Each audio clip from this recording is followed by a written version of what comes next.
Live, and we are recording.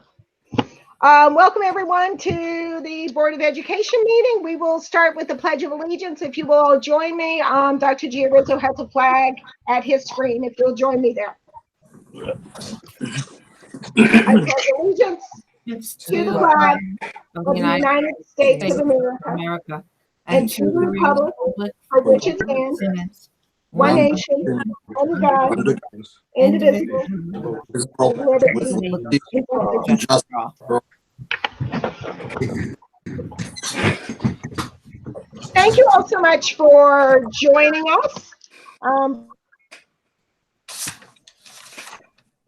That the board convened an executive session to consider discussions regarding the appointment or employment of a particular person or persons and contract negotiations. Our first action is our approval of the minutes. Do I have a motion? Motion. Do I have a second? Second. Do I have questions or comments? All right, trustees, we can see you all. So to vote on the minutes, if you would both raise your hands and say aye if you're in favor. All in favor, Aye. say aye. Aye. Aye. Aye. Aye. Any opposed? Any abstaining? Thank you all. We'll move on to the approval of the treasurer's report. Do I have a motion? Motion. Do I have a second? Second. Questions or comments? All in favor, please say aye. Aye. Aye. Aye. Thank you. Any opposed? Abstaining? Thank you. Dr. Giarrizzo, that brings us to the report of the superintendent, please. Okay, thank you. So Yes, I do. I want to. Okay, if you all could, if you're not talking, if you could mute, that would probably be helpful for some feedback. Okay. So I wanted to start by noting that this is Teacher Appreciation Week. Today is the actual Teacher Appreciation Day. And I did want to just very publicly say thank you to our teachers who are who all year long do excellent work on behalf of our students. This has been a particularly challenging year for school in general, and I would be remiss if I didn't say how grateful I was to them for the collaboration, the heavy lift that they have done under, in particular, Chris's leadership. You'll see over the past week or so, we have elevated our online learning efforts substantially. And so all students should be receiving about 2 to 3 hours per day of instruction. If there are inconsistencies that are happening, we know that they they are there to some extent, and we're working to resolve them. It's been particularly challenging to sort of reframe the way we engage in teaching and learning with 300 teachers who are in 300 different locations and 1,600 kids or 2,600 kids who are in, pick a 1,000 location. But I will always be grateful to our teachers and our administrators for really the very fine work that they've done. So thank you.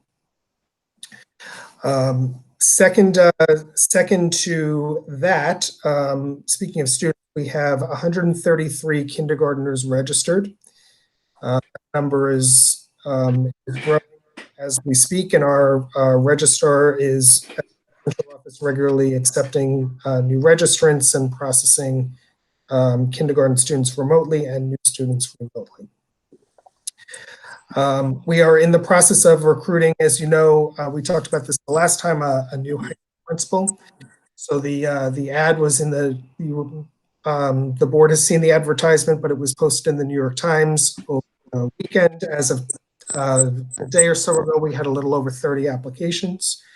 The postings will close on the 15th, which is next week. We'll then start our screening process. Our goal is to get candidates to the board sometime during the mid-June with an appointment at the end of June. If there are any questions about the process in general, we can talk about those in a little bit. And I'm excited to get that moving. We are still waiting for official guidance on the 103 state aid days. So that remains an issue. Because the governor's executive order required us to stay open during the spring break, that added 8 days to the instructional calendar.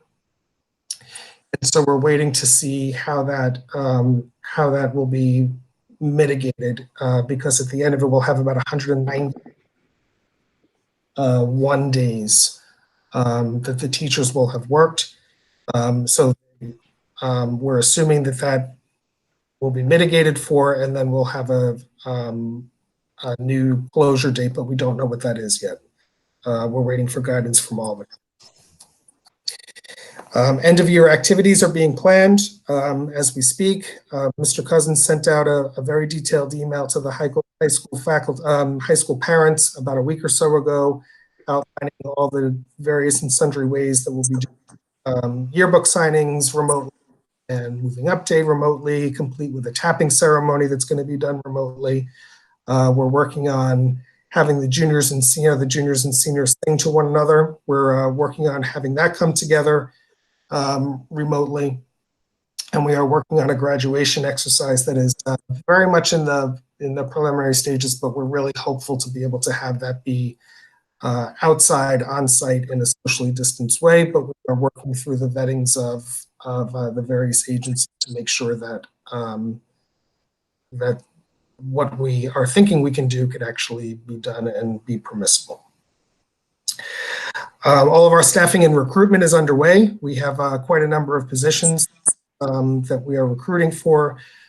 Chris and I have spent the past couple of half days with our administrators working through all of the various positions and section counts, who's going to be teaching what, and we'll be bringing that report back to you within the next few weeks of where we are. We've actually been able to find some efficiencies in the section counts. And last but not least, we have the June 9 budget vote, right? So we had been waiting on the announcement of that. It is announced for June 9. It is an absentee ballot process in total.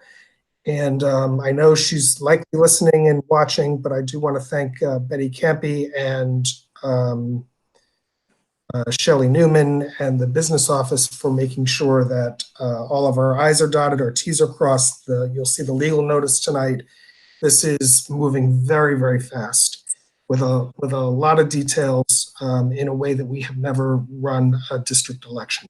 So we're in good shape. I think the envelopes at least partially arrived today, and we'll start figuring out how to get those out to folks and do the canvas. So it's good to have clarity on when, but we are still working through many of the details, and our attorneys, our counsel has been really helpful and responsive in making sure that we are doing this in the right ways. So that is what I have for you.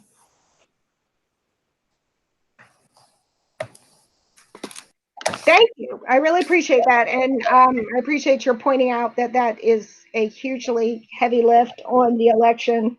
It's sort of this last minute announcement from the governor. And I'm enormously appreciative of all the efforts that everyone is going to make to do the budget vote right. Also, oh, how nice. Let's acknowledge it is Teacher Appreciation Week.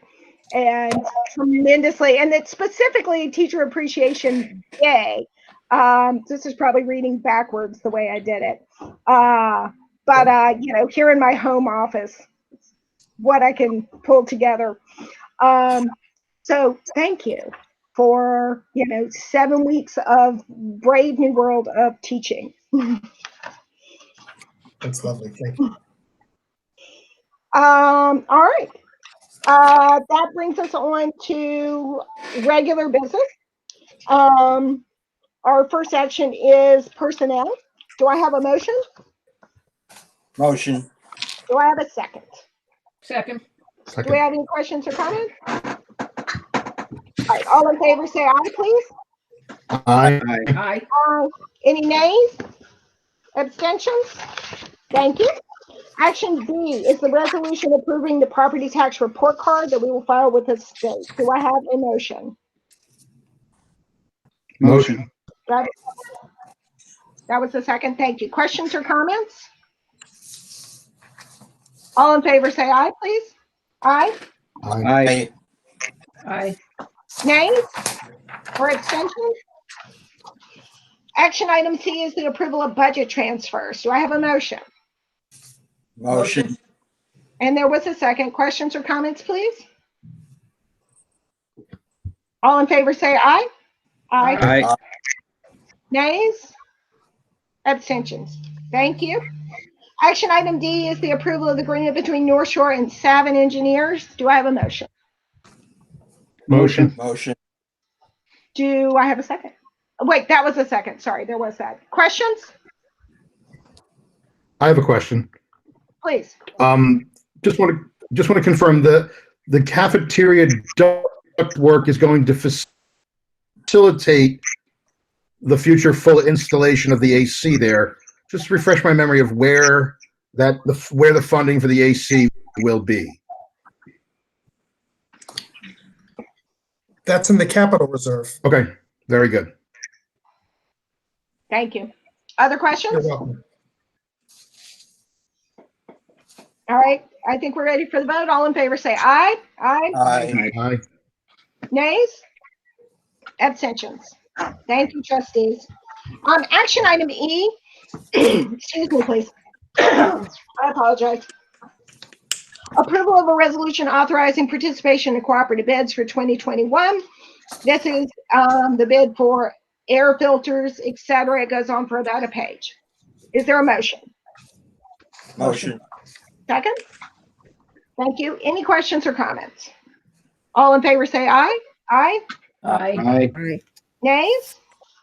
Abstentions? Thank you, trustees. Action item F is also, well, no, it's slightly different. Action item F is the approval of an extension for the general AC ventilation and refrigeration repairs and service cooperative bid. Is there a motion? Motion. Motion. And there's a second. Questions or comments? I have one. So in the above action that we just took was a cooperative bid. We do a lot of these cooperative bids, which are important for how we get the best prices on things.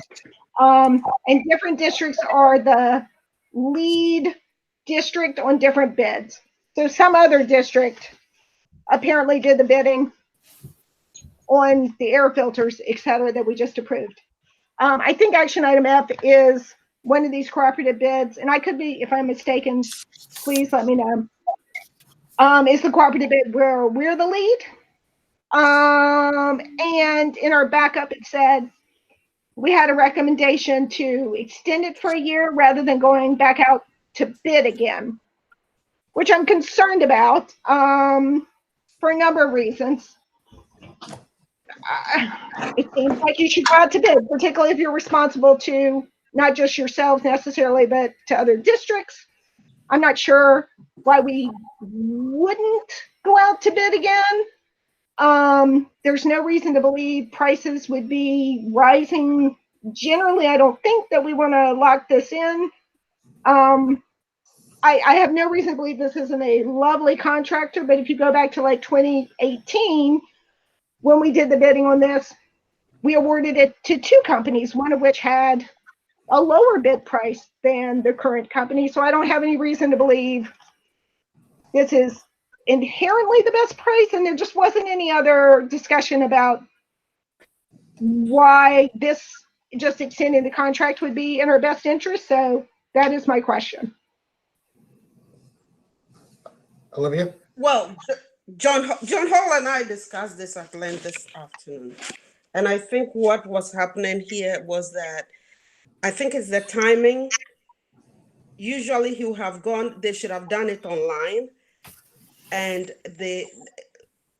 his office was trying to get in touch with some people to do it online, and they were not getting the response that they should have gotten. And so that delayed everything, and it was compounded because of the pandemic. Sure, when we come back, we'll look at it differently, and then they'll start doing it online. Is there And some that will specific streamline. deadline that we're missing? I didn't hear you. Is there some specific deadline that we're missing? No, I think they should have gone out a little early, and I apologize for that. They should have gone out a little early, but everything got messed up because of the pandemic also. Typically, John Hall will put it out, but he had an extension clause in the contract, and he reviewed it with counsel, and he said he could exercise it, so he decided. I don't at all doubt that it is legal to extend the contract. I am asking whether it's in our best interest to do so, and whether it's in the best interest of the districts we did with cooperatively, and whether it is too late. Can we just table this and go out to bid? Personally, I'd like to go back and we'll redo it to see whether we can get better prices. I'll talk to John and let's see whether we can do it online and get better prices and get back to the board. I think I would like to do that. Dr. Giarrizzo or Attorney Pune, is there, if I wanted to make a motion at this point, would it be best to table it or just to have a vote? I want to give you time to do this. I have a question, a legal question, because I haven't seen the contract. Is there a date in the contract by which we have to exercise the option to extend the contract?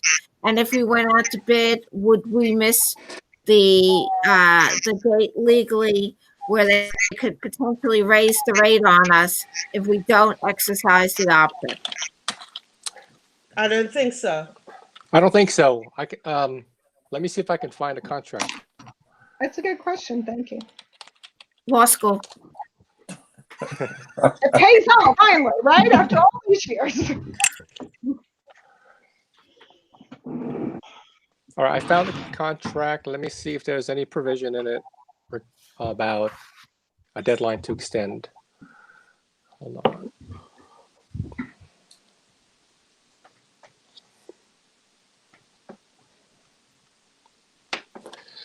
Let me find the.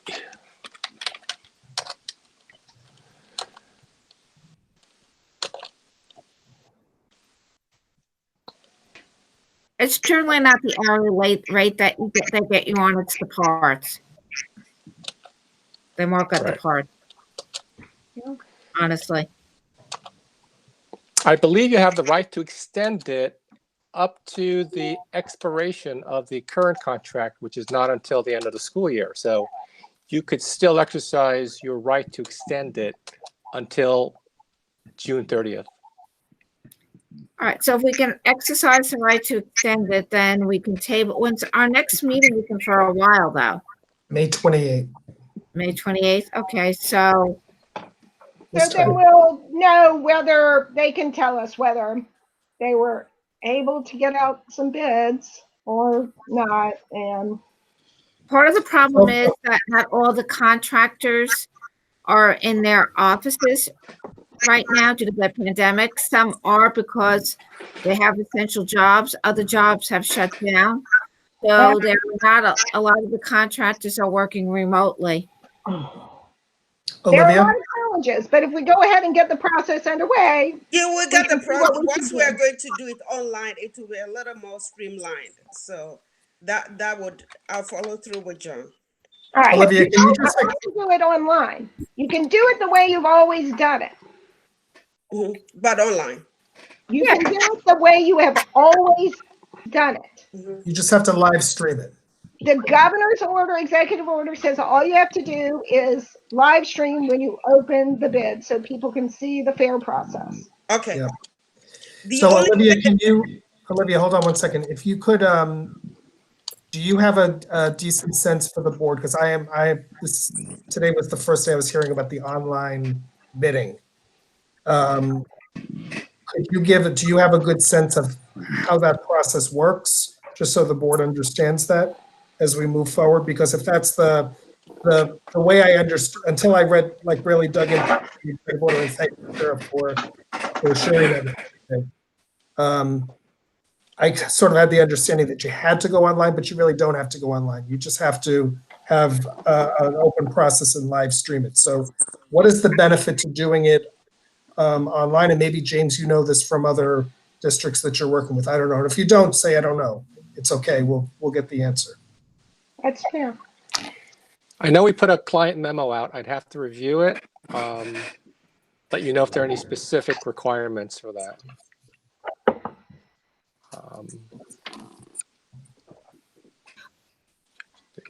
Well, you would just send out the bid documents the way you always send out the bid documents. That maybe you would send them out via email rather than a hard copy, I right? think you're right. You put in the legal notice like you always do. You can email it out to people. And then the executive order from the governor just says that normally when you open the bids, everybody could come in and like watch Right. you do that. And so now that can be virtual. Right, Which and is- not all contractors go for the bid opening anyway. So, Yeah. Yeah, I would agree. and so they would probably rather be in their office getting it Yeah. online. Yeah, I think all you need to do is live stream the bid opening, read it aloud. Make that available to the public. Exactly. What? Am I not paying attention to you? Mary, did you say something I didn't hear? Oh, no, the dog. I was talking to the Oh, dog. sorry. All right. The dog was scared suddenly. I apologize. He's my best buddy when it comes to conversations.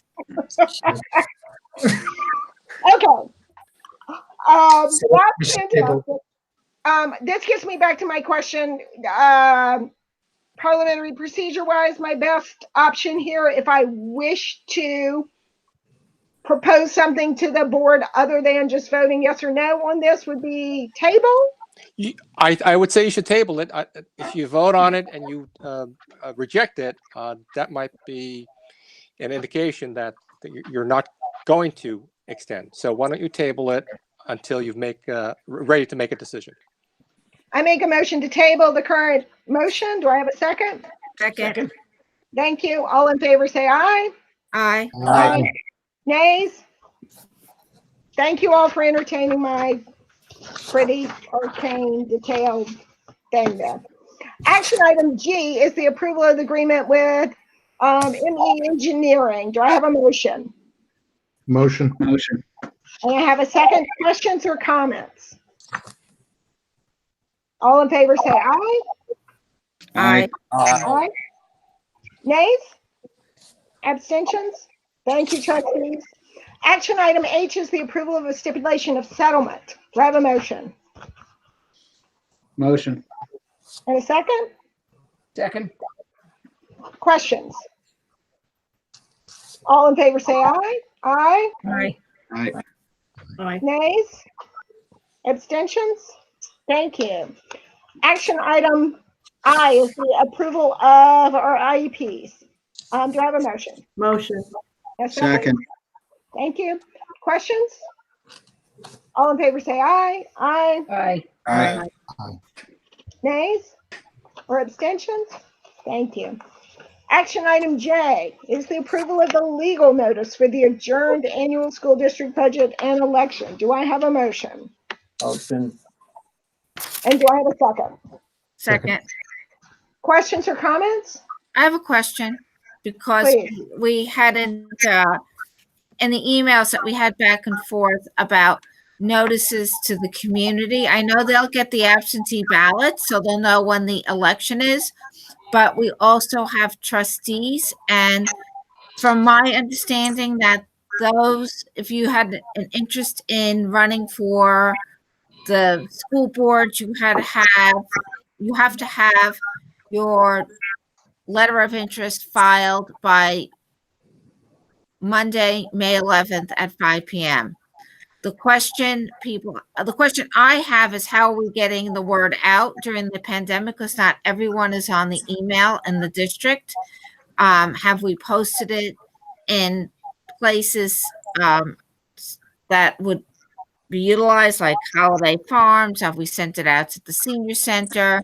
I mean, how are we getting this information out to the community at large? If they have an interest in running for the board, that they have to have their letter in, and the other part of it is that they can email it in to Betty Campy, our district clerk, because people who I spoke to were like, how are we going to get it to central office? The central office is closed. And I told them they could do email, right? As well as mail. Yeah. But it has to be received by the 11th, right? It can't be postmarked. Correct. It's tricky. So it has to be received by 5 p.m. on Monday, the 11th. 11th. Monday. Very short time. We only found out Monday, right? More or less, yeah. Right. So it's not a lot of time to get the information out to the community is my concern. Everything Right, is mine too. It's incredibly difficult because you can't, like, historically, the way we've reached everyone in the community is the mail. And we can't do that. They didn't give us enough time. Yeah, even posting it on the website, which we should do, but even posting it on the website is not sufficient because you don't know to look at the website for the deadline. It is sort of the situation the governor has created. Yeah, I'm not Like putting he tried to anybody in the communicate district. with us. I want to know what we are doing. It's posted to the website. Well, here's the problem. How is that information normally sent out? Through the legal It's not. notice. It's not. Right. Well, That's what yeah, it's posted. It's posted on the calendar. Yeah. So I think posting it on the website would be about the same thing as It's posting it on the equivalent. calendar. Except you're in a very different situation. It is, of course, of course. I mean, could we at least send it out in our email list tomorrow? That whoever we have on the email, that if they have an interest in running, they need to have their application in. It already I went think out. It it did. was in That already the happened. most recent correspondence. I didn't see it in the emails. I saw it. Yes, that absolutely happened. I'm sorry. I didn't realize we didn't know that. We absolutely emailed it to everybody. Okay, but we didn't get it to anyone else. Just whoever's on the email list. And which to Tim's point is more than we usually do. Like the legal responsibilities for the school district are very specific about how you how you talk about the budget vote. And the election is something we've always put on the calendar, but we've taken some additional steps. Well, I have a whole problem with how we normally do it anyway, which, that's a question. That's a whole discussion for another day, not tonight. I think we could do a better job on that, but that's not tonight's discussion. I just want to make sure that we've done everything we can. So God forbid we have an election and someone says, look, I was going to run. I missed the deadline. We don't have a challenge to the election. We don't want to do this twice. Right? No, not at all. I'm with you. And I'm like, when the governor came out with the executive order and the time frame that he did, it was astonishing what we were required to do. And obviously, including the expense that he decided was suddenly ours with the postage paid envelopes, which even, forget the expense of the postage paid envelopes, which is a real expense. To suddenly announce you have to do that when districts don't have postage paid accounts set up with the postal service.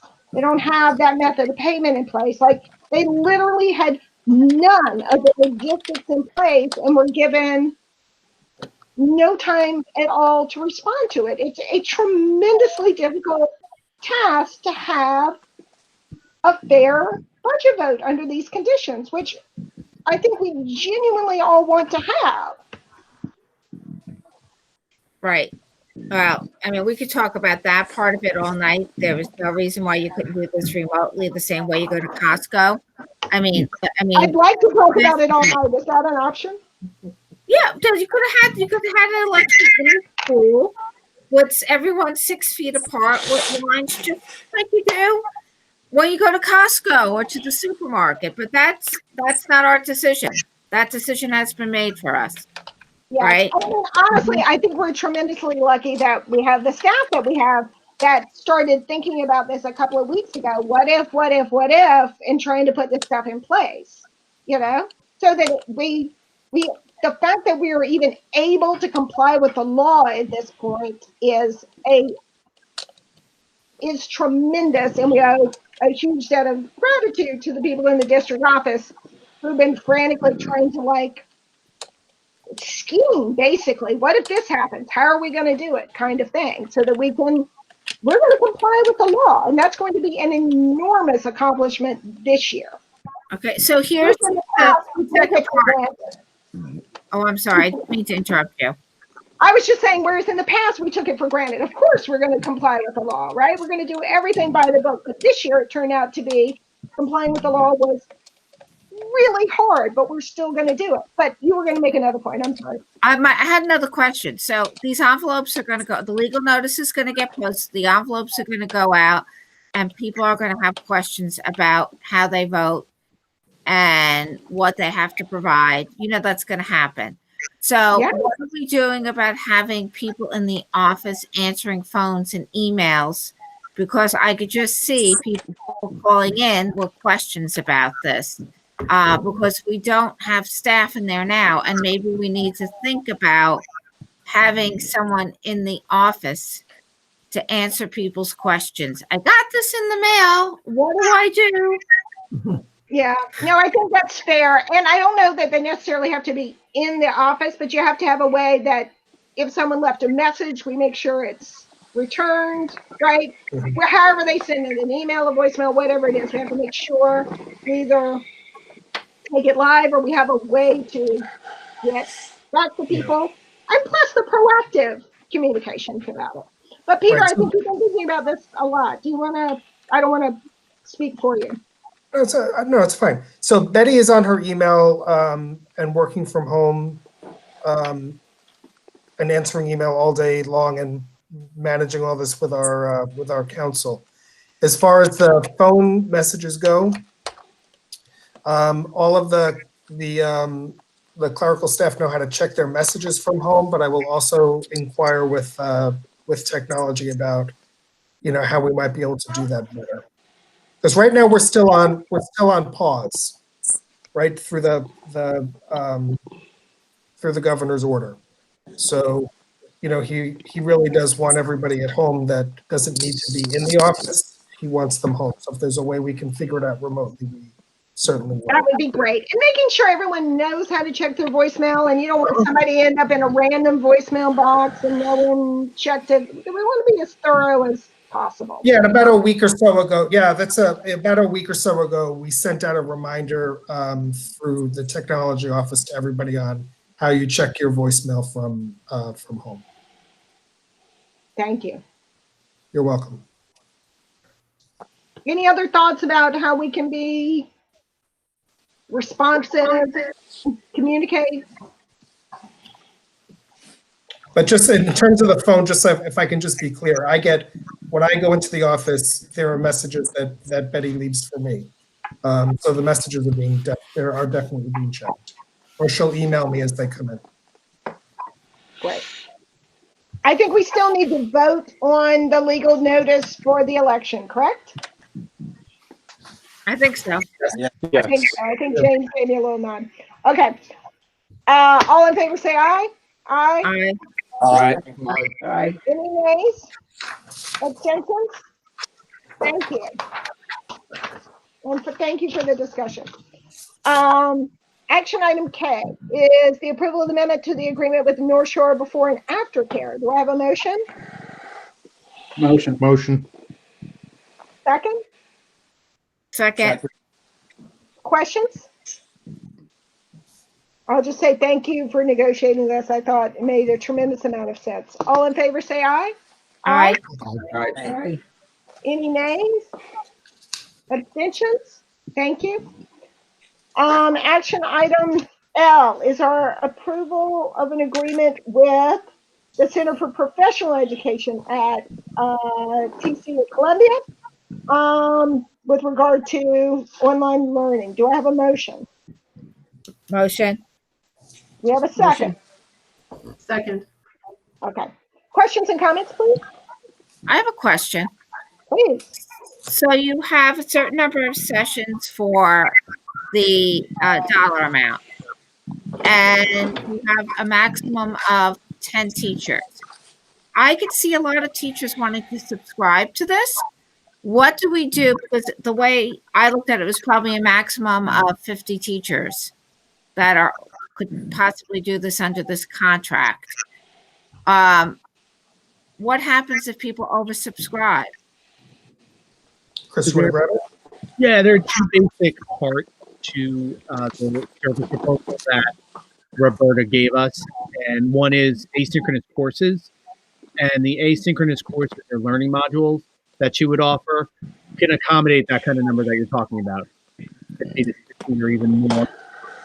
But then she also spoke a lot about coaching. Roberta met with the administrative team, the full administrative team, at a conference call. I then met separately with the principals and the directors to follow up, and they talked about the importance of coaching. Roberta was very flexible, so that is something I could go back and talk to her about the specific rate and the size of the group. I think she would work with us, but in general, that kind of coaching works better with a smaller group. So that would be for the coaching part. Okay, thank you. Chris, I think this is interesting in general. I'm not to put you on the spot. This is out of the blue. Is there anything else that you want to say about the qualifications of this person, or what our goals are here, or what we're trying to do? I think it just might be of interest. So Peter and I had started talking a few weeks ago about bringing somebody in to assist us, a consultant who had done this work before, either blended learning or online learning. And so we had sent out requests to about 25 universities. And we received a few responses. Roberta at Peter and I had a great conversation. And it seemed to be a very obvious good match for us. In her proposal, you'll see the framework is very closely aligned with the SVOs and our values as a district. But more than that, she's the executive director of the Office of Digital Learning in the Center for the Professional Education of Teachers. So they work with New York City Public Schools, the outer boroughs, New Jersey, Connecticut, and Long Island, doing this kind of work, and they've been doing it for years. Roberta's also published.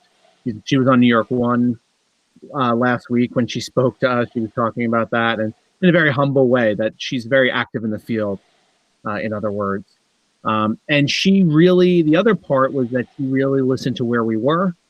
Peter and I described, what we were doing, what we were struggling with, where we wanted to go based on all of the input and the feedback. And there is another piece that I will send you, and it's an initial outline of topics for courses and a structure for coaching, so you see where the thinking is, and in terms of what the administrators, Peter and I outlined with her in terms of some of the topics. So we agreed, after the Board of Education meeting tonight, to reconnect either tomorrow or next week. She's already starting to put things in motion and is just kind of waiting for the green light from us.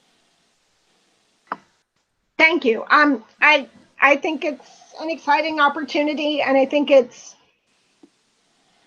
I'm going to say, significant evidence of how seriously we're taking online learning and our efforts to make progress here. I really appreciate it. Thank you. We will now vote. If any other questions or comments on action now? All right, we'll now vote. All in favor say aye. Aye. Aye. Any nays? Abstentions? Thank you, trustee. This would bring us to where we would normally have comments from the public, which have to be suspended and can be during the governor's executive order. But I'd like to remind the public that email addresses for the board and the administration are on our website, and we are always open and available to emails or phone calls from anyone about anything. We're happy to hear your concerns. Please don't hesitate to reach out to us. And we sincerely miss being able to meet in front of you and see you face to face and hear what you were thinking about. So our apologies, and we look forward to the day we can all be together again. Brings us to old business. Trustees, present me with your old business, please. Old business? Thank you, Marianne. Yes. So, if we're moving some of the discussion about the high school principal search to May 19th, are we going to, I think when I look back at the calendar, we may be missing certain deadlines before you have the information from us.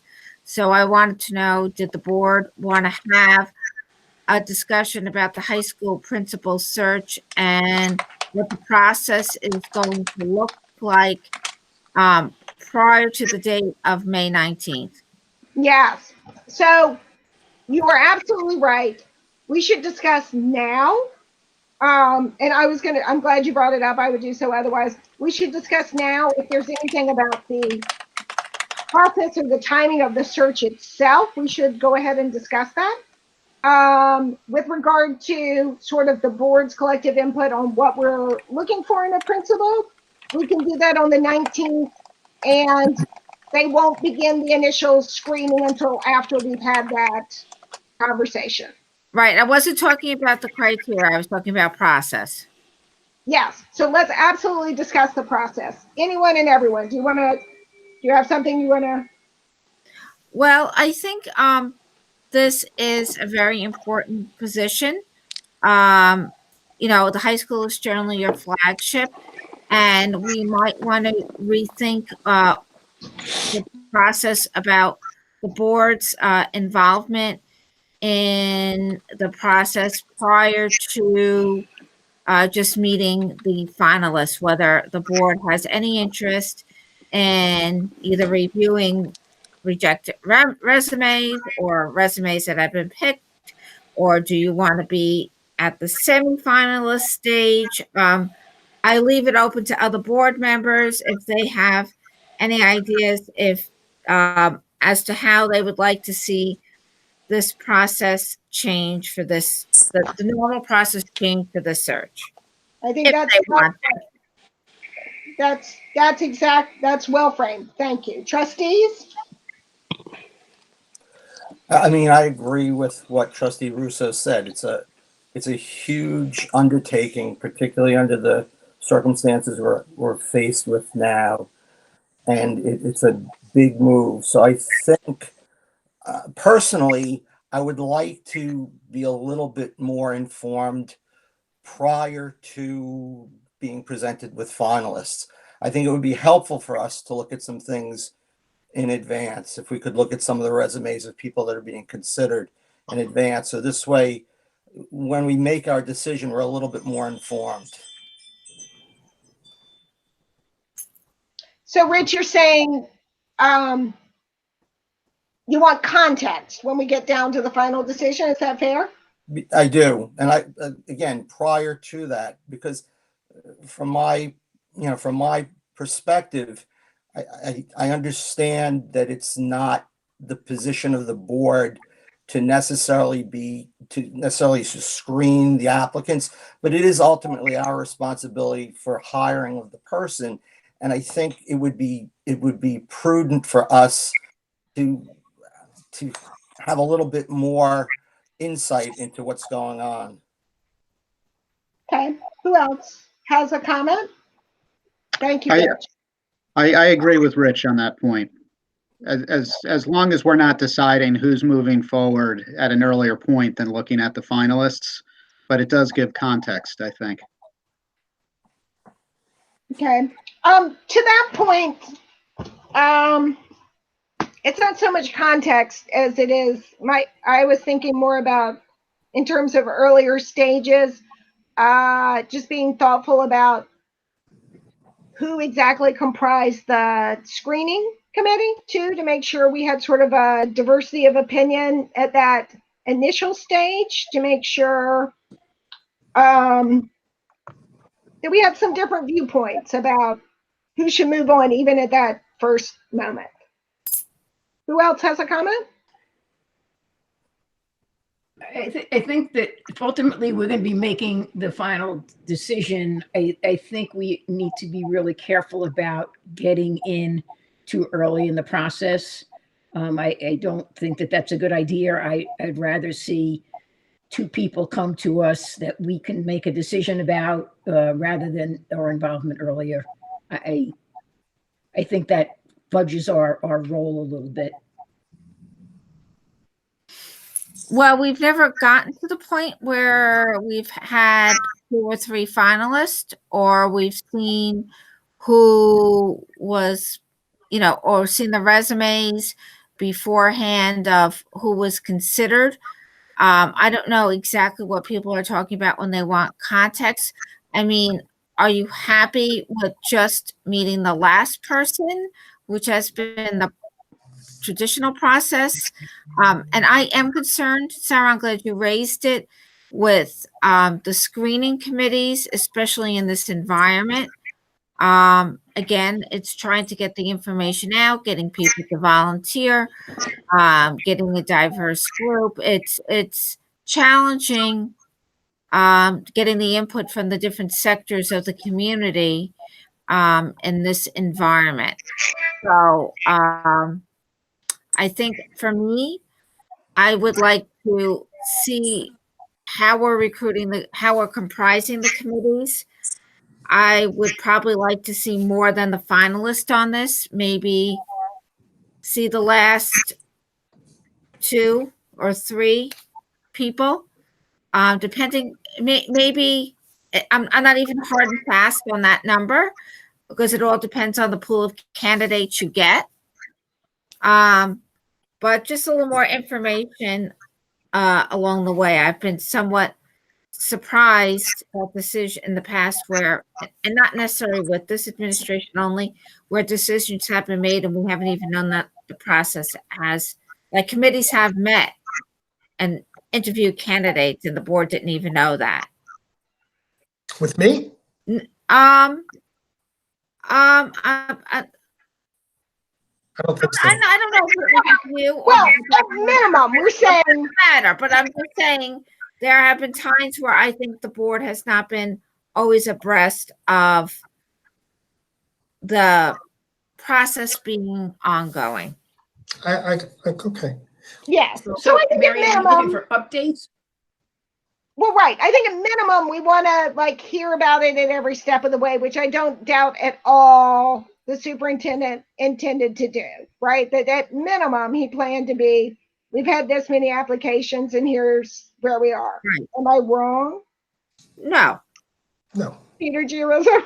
No. Right. So there will absolutely be regular updates. So I think the open questions thus far are, does I think the board is saying they do in fact want to see more than one finalist.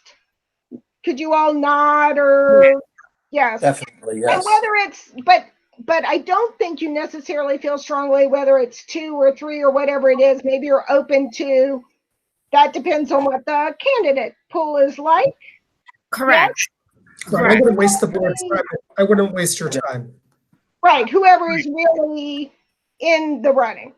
So then we also talked about, so that there are these other steps of the way. And I think those, but correct me if I'm misunderstanding anyone, our concerns about the steps along the way are twofold. One is the process. How are committees composed? How do we address issues of diversity? And how do we keep the board in the loop about what's happening and where that's going? Am I fairly representing everyone thus far? Yes. Yes. Okay. Yes. All right, and Yes. so, but I suspect you could still well have more other questions and concerns or thoughts about the process. So I open the floor up again. Well, we will have the opportunity to be part of the construction of the leadership profile for this individual. And I think Correct. that's very important, as Trustee Russo said. You know, this is potentially a high profile leadership position in the high school. One that's really done some really wonderful work as of late and produced some wonderful outcomes, which we want to continue. So just creating this profile, I think, is, you know, an opportunity for the board to participate without the micromanagement part of doing the screenings and, you know, getting to the finalist stage, which is really Peter and Chris's responsibility. And which I think takes some real thought to be able to really convey what it is that's important to you about the high school principal is not a small task for some of us. Dr. to do- DeAndro, I call on you. Thank you. Pardon. So, who was going to say something? I'm sorry. That's right, Peter. Go. You sure? Huh? I can wait. You raised your hand. You get to go. I can wait, Dave. Sure. I was just going to comment that our contribution to that profile, as Lisa said, is very important. I think that's what we're going to be doing on the 19th when we meet. Yes. Yes. Yes. So the way I have this constructed, and normally speaking, we would have 3 screeners. And so the way I had proposed this was with Chris and with me. In thinking this through and talking actually some of this through today, I'm gonna talk to Chris tomorrow. I haven't even spoken to him about this today. We'll plan to add a 3rd screener into the paper screen, and we'll think about who that person is. That'll add some diversity to that screening team. So that'll be the first thing. The second piece that we'll do is we're about to release a community survey to everybody. It'll get posted to our website. It'll get posted to Facebook. It'll get out to anybody who's on our list to contribute to the development of the leadership profile. We'll then start to do some online meetings just like this with parents and with teachers and with students to inform that leadership profile as well. And then Chris and I and the 3rd screener will go through all the paper. We then screen somewhere between 12 and 16. So, you know, it depends on the quality of the application pool for an initial screen. And then we invite 5 to 6 candidates back to meet with committees. There is a parent and student committee. There is a teacher committee, and there is a administrative committee of administrators.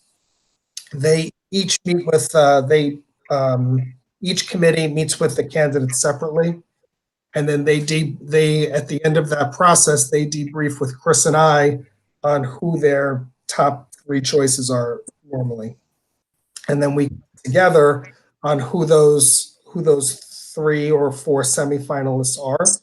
And sometimes that takes a little doing because people see things through different lenses, but we generally get to the right 2. It's usually 2 or 3 is where we are. We then bring those candidates back and do another interview. That would be with Chris and I. And we probe into questions that come up in the committees, things that we want to know more about. That's where we tend to, that's where we do a writing prompt. So we give them a prompt to write as they come in. But what's important to me is I give them a performance task to develop. I give them about a week. So the writing task gives me a sense of how they write on the spot. A performance task like an entry plan or whatever it might be gives me a lens into how they are as a thinker when presented with an issue. And then we bring finalists to the board. Now, when we interviewed for Chris's position, the board had 2 finalists, and that worked very well. And we debriefed and came to a decision together. And historically in North Shore, you have seen one finalist for your candidates. And at least since I've been here, we've been having you interview those candidates in the meeting before you appoint, so that there's a lag. And what I'm hearing tonight is that the board would like to see multiple finalists, and that is very easy for us to accommodate. I would be happy to do that. Thank Can I you. ask the meetings between the teachers, administrators, parents, community, students with the 5 to 6 candidates, just roughly how long are those meetings about? Each interview is about 40 minutes.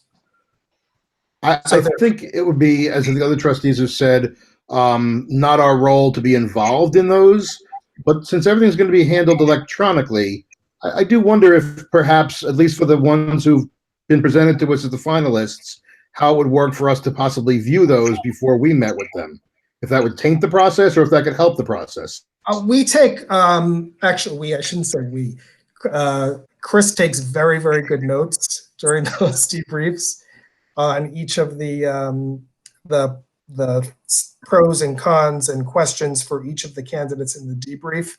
And so we would be able to share those thoughts with you. As opposed to viewing the Zoom. No, I don't think you would. I think that would probably stifle some of the discussion among the people participating, I think. Okay. It wouldn't, I'm not saying in real time. Disagree. It wouldn't be my recommendation. Okay. Other questions, concerns here?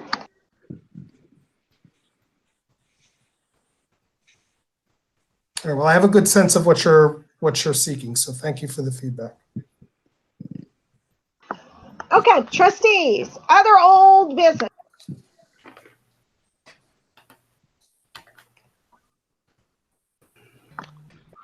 All right, I have some other old business. I am interested in our committee work. I know health and safety missed a meeting, wellness missed a meeting. I imagine other, maybe policy or somebody else missed meetings also.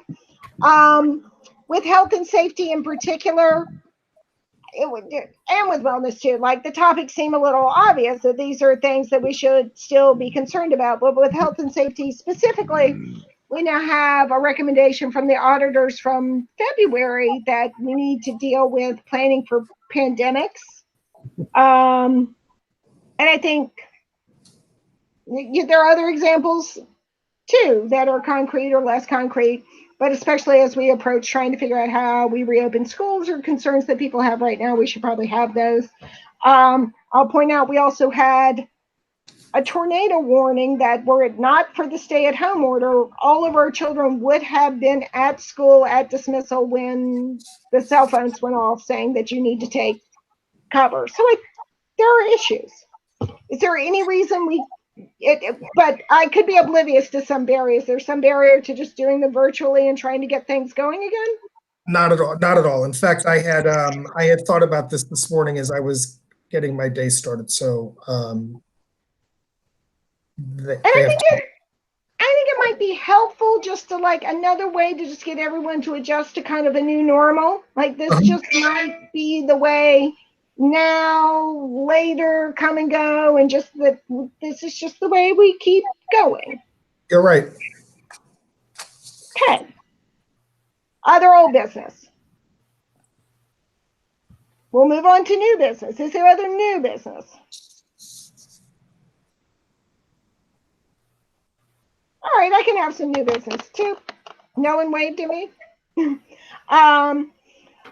At some point, I would like to have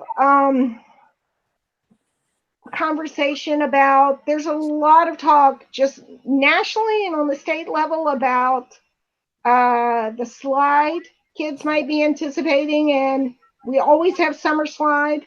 So I think I'd be interested in some conversation about, are there things we could do? And all of these things might involve, can we're at about the 8-week mark already, right? Like we're very close to having had summer, except of course, we're trying to still engage students, and some students have engaged more than others. No blame. Like some people have been better able to continue their learning remotely than others for just a vast number of reasons. So I'm curious about to what extent we can assess where we are even now on whether there's slide in some populations. If we can talk about how we can leverage any possible fund balance to stop that, to treat summer differently than we have in the past. I think that's as best I can describe it. Chris nodded a little, so I'm just going to assume I'm not speaking completely incoherently there. Do you want to take it or do you want me to take it, Chris? I was just But I gonna just don't want to get to the fall and say, look, we're really ready for all the loss of learning, right? I want to do something between now and then. So we do as well. Chris, why don't you let I don't doubt that. let the board know what we've been up to. So the curriculum team completed the 8-week maps for the essential content knowledge.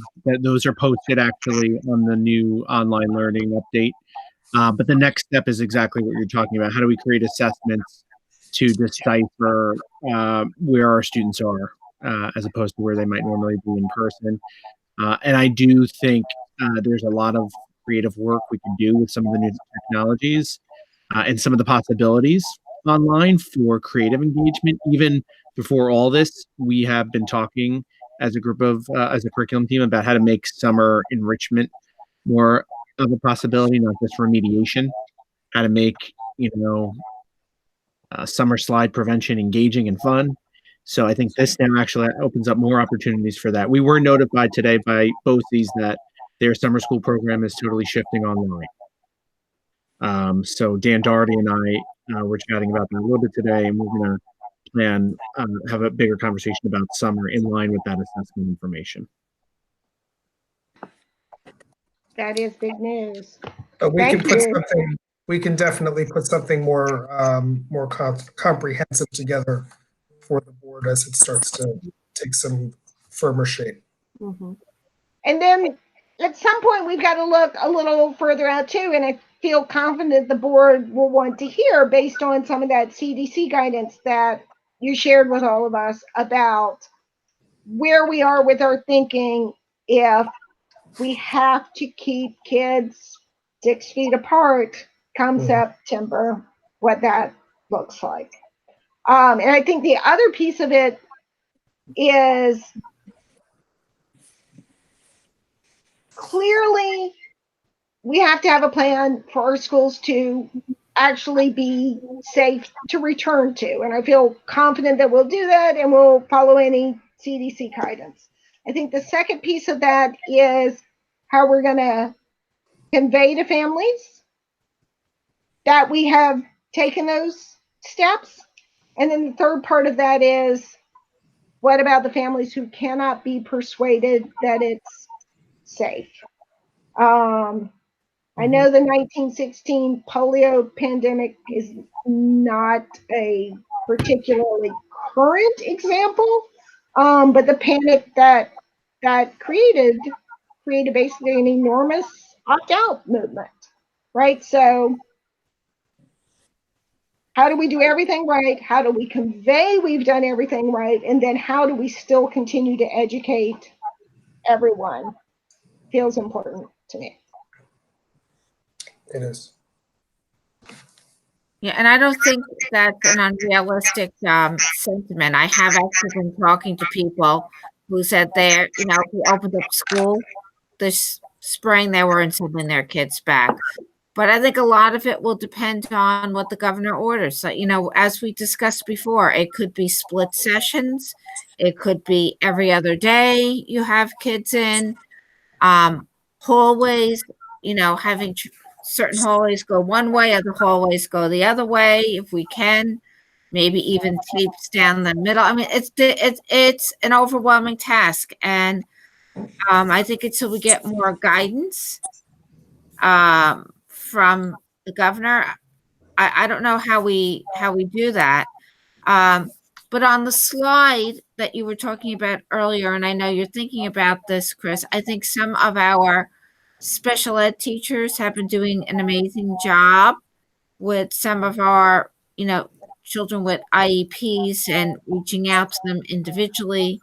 I'm wondering if there's a way that we can send information out to parents who would be interested in having some sort of, I don't want to call it summer school because it's not like they failed, right? And it doesn't, and I'm talking about a broader population than our special ed population. Is there a way that we could set up that on Monday mornings, there's going to be reading at 9:00 for kindergarten students who want to catch up on their reading, and it could be fun. It doesn't have to be, like an online classroom. It can be, okay, we're reading this book this week, and we're going to have a discussion on it on XYZ day. Those are exactly the things that we're starting to think through. Because it's both a huge lift and a tremendous vision to have the idea that you could offer things that were so engaging, right? That you have an opt-in movement, right? Right. Tremendously difficult, but how fantastic. Right. And it could even be, it doesn't only have to be slides. I mean, I think we should think broader than that. I think we should think about foreign languages. We should think about art. We should think about may not be camps for kids this summer. Maybe phys ed. I was telling Peter that my gym at 5 a.m. there's a workout. At 6 a.m. there's a workout. At 7 a.m. there's a workout. And there's or Marilyn, maybe more like 11 p.m. Right. 1 a.m. For the slackers, I also have for all possibilities, right? At the 4:30 and the 6:30. But you know what I'm saying? I do. That there could be, okay, so we're going to have exercises with, I don't know, make up a name, Kevin at 10:00 for appropriate for children in grades 4 and 5, and they can do whatever it is. We're going to have, we're going to teach you how to swing a tennis racket or a golf club. What's interesting is you always have summer slide, but now we're going to have no summer camp.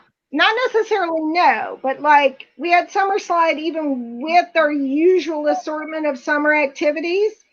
And what if we don't? And I'm concerned by the idea that like X number of weeks of summer plus X number of other weeks. I'm concerned it's not additive, that it might be a kind of exponential cumulative impact that's worse. Right. Not for every kid, right? We are providing online learning. In many ways, it's fabulous, and many kids are engaged, but not all. And that's what we're concerned about. Right.